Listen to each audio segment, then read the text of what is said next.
Qizijo'lar, bugun sizlar bilan bittada o'xshab chiqadigan, juda ham yumshoqqina, ichlari g'ovak-g'ovak bo'lib chiqadigan bittada ikkita biskit chiqarishni o'rganamiz qizijo'lar. Xudo xohlasa darsimiz sizlarga manfaatli bo'ladi deb o'ylayman. 4 ta korj bo'lib chiqadi. Bittasi 18 diametrli, ikkinchisi 17 diametrlik biskit tayyorlashni o'rganamiz qizijo'lar. Mana oralarini ham ko'rishingiz mumkin. Dars jarayonini ko'rib o'rganib olasizlar degan umiddaman. Bugun sizlar bilan biskit tayyorlaymiz. Hozir birdaniga ikkita qolipda, bittasi 18 diametrli, bittasi 17 diametrli qolipda biskit pishiramiz. Bizga kerak bo'ladigan mahsulotlarni aytib ketaman qizlar. Xo'p, 6 ta tuxum, juda ham katta bo'lmagan va juda ham kichkina bo'lmagan o'rtacha tuxumda, ya'ni razmerda ishlatamiz. Xo'p, 240 gram shakar kerak bo'ladi va oliy navli un 240 gram. Men turon unidan doimo foydalanaman biskitlar uchun. Va Avalex hozir jarayonda gramlarini hammasini aytib ketaman. Avalex qizijo'lar. Ba'zilar biladi, ba'zilar bilmaydi. Avaleximiz pishuvor mahsulot hisoblanadi.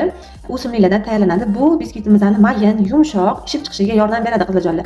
Va kraxmal kerak bo'ladi va muzdek suv. Hozir jarayonni ketma-ketlikda qilib o'tamiz qizijo'lar. Shakar kerak bo'ladi. Birinchi ishimiz qizijo'lar, tarozimizga 240 gram unni solamiz. Mana tarozilarni ham tayyorlab oldik. Xo'p, 240 gram un solamiz. Qizijo'lar, quruq mahsulotlarimizni doimo sitadan, elakchadan chiqarib solamiz. Bu muhim qoidalardan bittasi.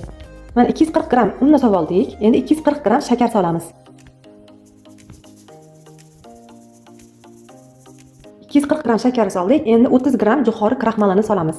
30 gram. 30 gram kraxmalni solib oldik. Endi razr xrisel solamiz 6 gram. Mana 6 gram razr xrisel soldik. Endi ho'l mahsulotlarni solamiz. Ya'ni tuxum, muzdek suv va Avalexni solamiz. Qizijo'lar, ahamiyat berasizlar, suvimiz muzdek bo'lishi kerak. 60 gram muzdek suv solamiz.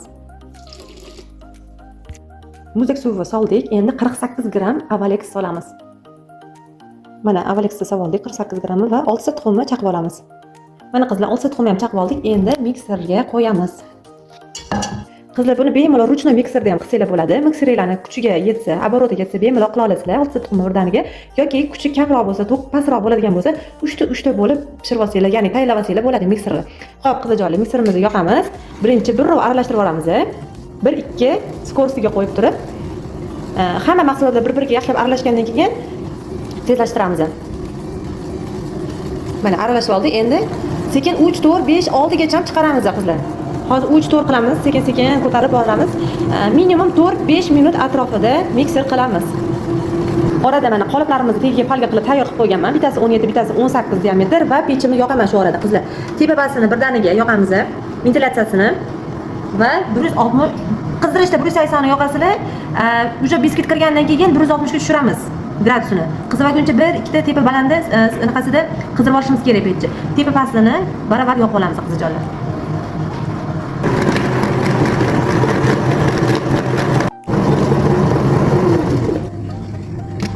Mana qizijo'lar, 4-5 minut atrofida mikser qilib oldik. Qaranglar qizlar, xuddi nishonlarga o'xshagan ko'rinishda bo'ladi. Juda ham suyulib ham ketish kerak emas. Mana ko'ryapsizlarmi, vinchikdan oqib ketmayapti. Qanday ko'targan bo'lsam, qotib turibdi. Xuddi shunaqa tarzda ko'rinishi kerak emas. Endi qoliplarimizga teng ikkiga bo'lib solib olamiz. Mana qizlar, qoliplarimizga solib oldik. Endi qizib turgan pechimizga 160 gradusda 40-45 minut davomida pishirib olamiz. Qizijo'lar, mana biskitimiz ham pishib chiqdi. Pechdan olganingizdan keyin qizlar teskari holatda, teskari qilib, palgasini ochib turib, yaxshilab sovutasizlar qizlar.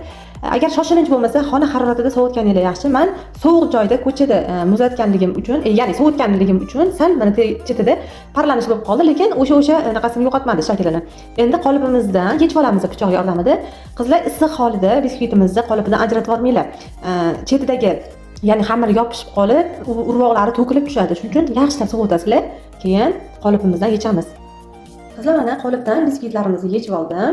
Endi zagotovka o'tish jarayonidan oldin usti mana bu joylarini kesib tashlaymiz. Bemalol 4 ta korj qilib 3 qator krem, ya'ni nachinkali qilsanglar bo'ladi. Zagotovkadan keyin yana ham biskit balandligi oshadi va ustiga bezatish jarayonlarida kremlar qilganingizdan keyin, bezaklar qilganingizdan keyin yana ham biskit ko'tariladi. Ancha примерно mana shunchaga yana ko'tariladi biskitlar qizijo'lar. Albatta tayyorlab ko'ringlar. Bugungi retsept sizlarga foydali va manfaatli bo'ladi deb o'ylayman. Salomat bo'linglar, joninglar sog' bo'lsin. Mana qizlar, aytib o'tganimdek 4 ta korjga qilib bo'lib oldik. Oralarini qaranglar, qanaqa chiroyli bo'lib, g'ovak bo'lib, yumshoqqina bo'lib pishgan qizlar.